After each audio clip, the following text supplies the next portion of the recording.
नमस्कार, मैं मनीष आप सभी के बीच में हूँ और आज पुनः उस विषय के साथ हूँ जो इसकी गंभीरता को समझने की आवश्यकता है। बाढ़ हमारे देश में आपदा बनकर के हमेशा खड़ा और इसको लेकर के मेरा यही कहना है कि पूरे देश ही नहीं पूरे ब्रह्मांड कहना भी उचित नहीं होगा। कहना ये है कि सदन में बैठे हुए सभी लोग, दुनिया के सभी देशों में बैठे हुए सदन में बैठे हुए लोग इन ने स्थान लिया है कि पूरे ब्रह्मांड को हम बर्बाद करके पूरी दुनिया के लोगों को इतना अपने आप में प्रतिद्वंदी बनकर एक दूसरे के साथ खड़े हैं कि उन्हें प्रकृति के साथ हो रहे खिलवाड़ पर नजर ही नहीं आ रहा है।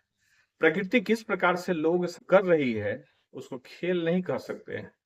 प्रकृति आगाह कर ताकि आप अपने गुनाहों की ओर ध्यान दें, उससे बचने का प्रयास करें, प्रकृति के साथ खेलने का प्रयास न करें। लेकिन पूरी दुनिया के सदन में बैठे हुए लोग इतने निकम्मे और बेईमान हो गए हैं कि इन्हें इस बात की समझ नहीं है कि किस प्रकार से वो देश और दुनिया को बर्बाद कर रहे हैं, लगातार लोगों को तबाह कर रहे हैं।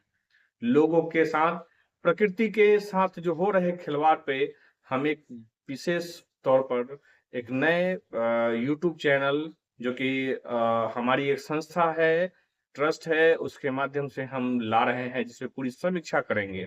त्रिभुक्त रिसर्च एंड डेवलपमेंट फाउंडेशन का त्रिभुक्ति जो यूट्यूब चैनल है उसके माध्यम से आपको हम विशेष और समीक्षात्मक और शोध के साथ जानकारी पेश करेंगे। अभी मैं यहाँ पे बात करता हूँ कि किस प्रकार से आप देखेंगे कि पूरी दुनिया में बाढ़ के कारण पूरा दुनिया तबाह है। तबाही का कारण यह है कि नदी नालों का जो जगह है उस पर लोग घर बना रहे हैं, मॉल बना रहे हैं और अपने औद्योगिक क्रांति को का नाम देकर अपने अपने सरकारों के योगदान को नदी नालों के जमीन पर कब्जा करके पानी के जमाव के जगहों पे इंडस्ट्री लगाकर लोग अपने आप को और अपने लीडरशिप में उत्थान कह रहे और बाद में आने वाले कल में वह देश दुनिया को बर्बाद कर, क्योंकि प्रकृति जब अपना जगह खोजती है, अपना हिसाब खोजती है, तो किसी जमीन माप करने वाले की जरूरत नहीं होती, किसी सरकार और कोर्ट की जरूरत नहीं होती। संवैधानिक संरचना और कोर्ट की व्यवस्था, सरकार की व्यवस्था एक सुचारू रूप से मानवीय होना चाहिए, न कि प्रकृति के साथ हमेशा खिलवाड़ करने वाला होना चाहिए। हमेशा से आप देख सकते हैं कि पूरा का पूरा ब्रह्मांड ब्रह्मांड पुनः कह पाना थोड़ा गलत है, क्योंकि पूरी दुनिया जो पृथ्वी पर है यह प्रकृति के साथ लगातार खेल रहा है। और ब्रह्मांड इसलिए बार बार निकलता है क्योंकि आप देखते हैं कि कोई चांद पे शोध करने जा रहा है, कोई मंगल पे जा रहा है, तो कोई किसी पे जा रहा है, तो किसी पे जा रहा है, और सब पे खुदाई करने की बेचैनी पृथ्वी वासियों को है। पृथ्वी को भी खुदाई कर करके इस तरीके से बना दिया है कि यहाँ पे आप देखते हैं कि पहाड़ों को तोड़ तोड़ कर सड़कें बनाई जा रही, पहाड़ों को तोड़कर लगातार पूरी दुनिया खेल कर रही है। नदी नाले सड़क हाईवे निकाल करके पूरी दुनिया में, यह कोई भारत की बात नहीं है, बिहार की बात नहीं है, वैशाली की बात नहीं है, पूरी दुनिया में इसी प्रकार का खेल चल रहा है। लोग नई नई टेक्नोलॉजी का नाम दे करके पहाड़ों में 10 फ्लोर 20 फ्लोर 100 फ्लोर की बिल्डिंग बना रहे हैं, शीशा से अपने उपलब्धि को दिखा रहे हैं कि हम शीशा के माध्यम से पहाड़ों पे हजारों किलोमीटर ऊपर हम जाकर के शीशा का फ्लोर बनाते हैं, उस पर चमकदार बनाते हैं, उसको विभिन्न प्रकार से सजाते हैं। टूरिस्ट पैलेस बनाने के चक्कर में प्रकृति के साथ कितना खिलवाड़ हो रहा है यह समझने की जरूरत है। भगवान ने, ईश्वर ने, प्रकृति ने हमें यह भूभाग दिया ताकि हम यहाँ पर खेल कूद सके, एंजॉय कर सके। हम प्रकृति के साथ खेले नहीं सके, कम से कम इसे संरक्षित और पोषित करने के साथ अपना भरण पोषण कर सके।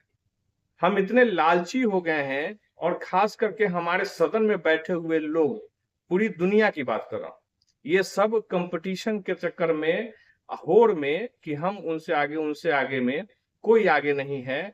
किसी भी सदन के सदस्यों की इतनी औकात नहीं है कि वो प्रकृति का आपदाओं का को रोक सके, संरक्षित कर सकते या उसको पोषित कर सके।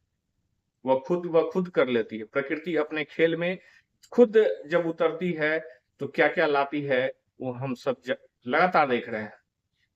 ऐसी घटनाओं से हमें बचने की जरूरत है, हमें रोकने की जरूरत है, सदन को निष्पक्ष बनाने की जरूरत है और सदन में बैठे लोगों को, सत्ता और विपक्ष हो, ये चोर मौसेरे भाई वाला खेल अब बंद करने की जरूरत है। नहीं तो प्रकृति का जो आप स्ट्रक्चर देख रहे हैं, आप देखते हैं कि दुनिया खत्म होती है, पुनः जीवित होती है, वो चक्र अब बहुत तेजी से बढ़ रहा है। पूरी दुनिया में यह संकट लगातार गहराता जा रहा है। तो इसको गंभीरता से लेते हुए हम सभी की जिम्मेवारी है कि प्राकृतिक आपदाओं से हम बचें। कैसे बचना है? तो हम नदी नालों को संरक्षित करें, पोषित करें, उनको संरक्षण के रूप में पेड़ पौधे लगाएं, उनके अगल बगल में जो मिट्टी नदी के अंदर, नालों के अंदर गाद बन के बैठ गया उसको निकाले, ताकि उसका उपयोग भी कर सके, सदुपयोग भी कर सके। और नदी नालों को अगर आप गहराई उसका ठीक ठाक रखते हैं तो पानी का लेयर हमेशा बैलेंस बना रहेगा। नहरों को आप देखते होंगे कि नहरों से मिलन जो था, नदियों से मिलन था, वो काफी योजनाएं, काफी सरकारों ने हवाबाजी का काम किया।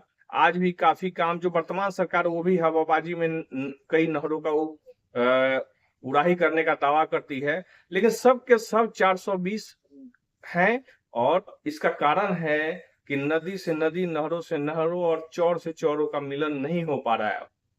इसलिए छोटी छोटी बारिशों में शहरों के अंदर, नदियों के अंदर बाढ़ सी स्थिति बन गई है और इसका परिणाम होता है कि गांव के गांव दह रहे हैं, बह रहे हैं। तो इन सभी से बचाव के लिए आवश्यक है कि नदी नालों का उड़ाही हो, उसको संरक्षित करें। कम से कम एक वैशाली जिला जैसे स्तरों पे मैं देखता हूं कि कम से कम 100 करोड़ पेड़ की आवश्यकता सिर्फ वैशाली जिला में। अगर वैशाली की जनता चाह जाए तो एक बेहतर कल का निर्माण और शुरुआत यहाँ से किया जा सकता है। तो आप सभी से आग्रह है कि प्राकृतिक आपदाओं से बचने और उसको संरक्षित करने का काम शुरू करिए। इसमें जहां तक भागीदारी होगी, Tirhut research and development foundation के माध्यम से हम एक नया यूट्यूब चैनल ला रहे हैं और जिसके माध्यम से हम उड़ाही का काम भी शुरू कराएंगे। हम सरकार और सिस्टम से लड़ने का काम करेंगे।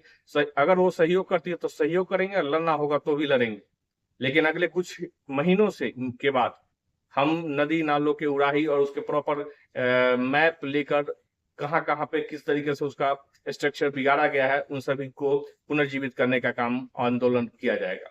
आंदोलन भी अगर जरूरत, मैं तो आंदोलन के खिलाफ हूँ, लेकिन फिर भी आंदोलन की जरूरत पड़ी तो उस पर भी काम होगा। सरकार अगर समझ जाती है, सिस्टम समझ जाती है, सुप्रीम कोर्ट, हाई कोर्ट समझ में उनको आता है कि नहीं, हमें बेहतर कल निर्माण करना है समाज का, राष्ट्र का और पूरी दुनिया का, और इस पृथ्वी को बचाना है, तो उस पर अगर वो काम करने के लिए तैयार होंगे तो मैं उनके साथ खड़ा रहूंगा। तो आप सभी से आग्रह है कि इस मिशन को लेकर सक्रिय हो जाइए और इस पे Tirhut research and development foundation का तिरहुती एक नया चैनल है, आप फेसबुक, व्हाट्सएप, यूट्यूब सभी पे सर्च कर सकते हैं। साथ ही साथ व्हाट्सएप पे आप त्रिभुक्ति चैनल सर्च करेंगे तो आपको वो त्रिभुक्ति दिखाई देगा। तो आप सभी का शुक्रिया और धन्यवाद। फॉलो करिए, लाइक करिए, सब्सक्राइब करिए, ताकि हम सभी लोग मिलकर एक बेहतर दुनिया, पृथ्वी का बचाव कर सके, बेहतर दुनिया निर्माण कर सके, अपने साथ पूरे समाज का, राष्ट्र का और पूरी दुनिया का। धन्यवाद।